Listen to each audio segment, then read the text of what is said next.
Right, plenty of other news to get across. Joining me now, Sky News political contributor, Chris Uhlmann.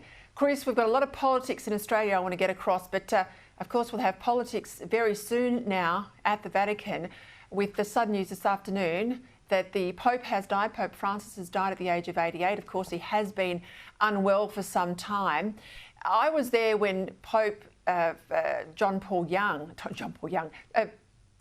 II, beg your pardon, died at Easter a couple of years ago. This is the second Pope now to die around the Easter period. It's a Jubilee year for Catholics, of course. Huge crowds will be there at the Vatican. And from this now, we'll see a conclave and an election. Your thoughts on his legacy, because he is the first Jesuit in many years to have such a pivotal role in the church. But of course, he is of the left. He is quite controversial politically for the Catholic Church. What are your thoughts?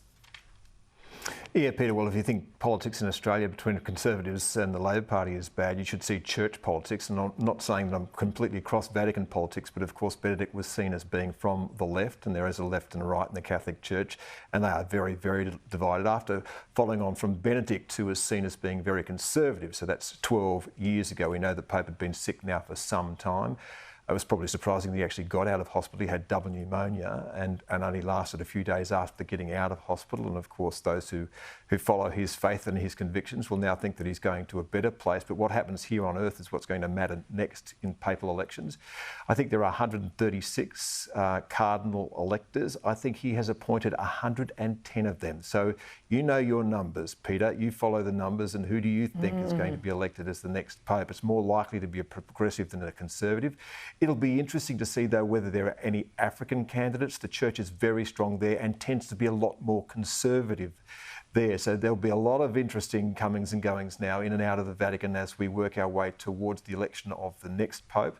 And of course, the Pope matters enormously in terms of the direction of the Catholic Church. So that'll be a fascinating process to watch, and you'd love to be a fly on the wall there. And they have played politics harder than anywhere else on earth in the Vatican now for well over 1,000 years. So, yes, it will be interesting to watch. Well, I might be Catholic, but given my gender, I think you're more likely to be the fly on the wall in the Sistine Chapel than I'll ever be, but we'll leave that there.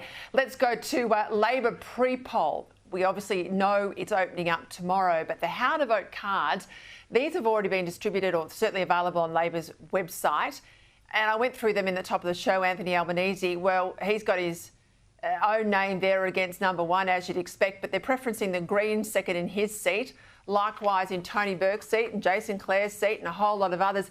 Even the most senior Jewish MP we've got, the Attorney General Mark Dreyfus, he is preferencing the Greens. Now, this is extraordinary. You look at the Greens, a lot of the Greens are preferencing Labor as well as their second picks. This looks like a deal. I know the PM says he's not going to do a deal with the Greens. Not going to do a deal. I think he's already done a deal.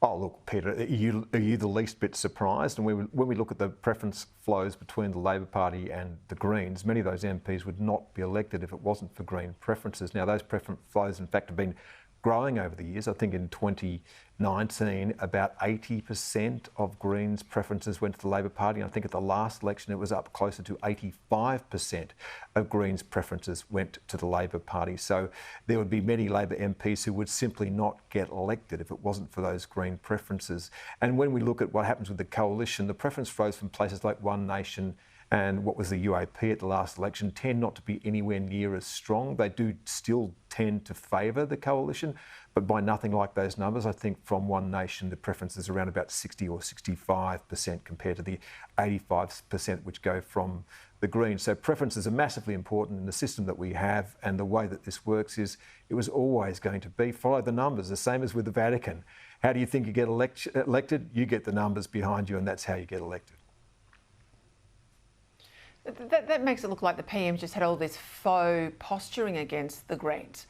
It looks like, you know, everything we've heard from him about talking tough is not worth the paper it's printed on. Well, and when it gets to forming government, of course, the government will do a deal with the Greens if it needs to get into government, if it needs the seats in Parliament. And the only way you can form government in Australia is to have the seats, have the numbers on the floor of the House of Representatives. So you're going to have to do some sort of deal with them. Now, that doesn't necessarily mean that they'll have a formal arrangement as they did last time, because that was the death knell of the Gillard government, signing that deal with Bob Brown. But of course there'll have to be an arrangement, and what we'll see is if there is a minority Labor government, that it will be dragged to the left by the Teals and the Greens on the crossbench. But you'd have to say at the moment, Peter, the way that things are tracking is that this could be Labor's 2019, that they could be walking that goat track to victory, that miracle victory that Scott Morrison had. I think Anthony Albanese is quietly confident that he's going to pull that off.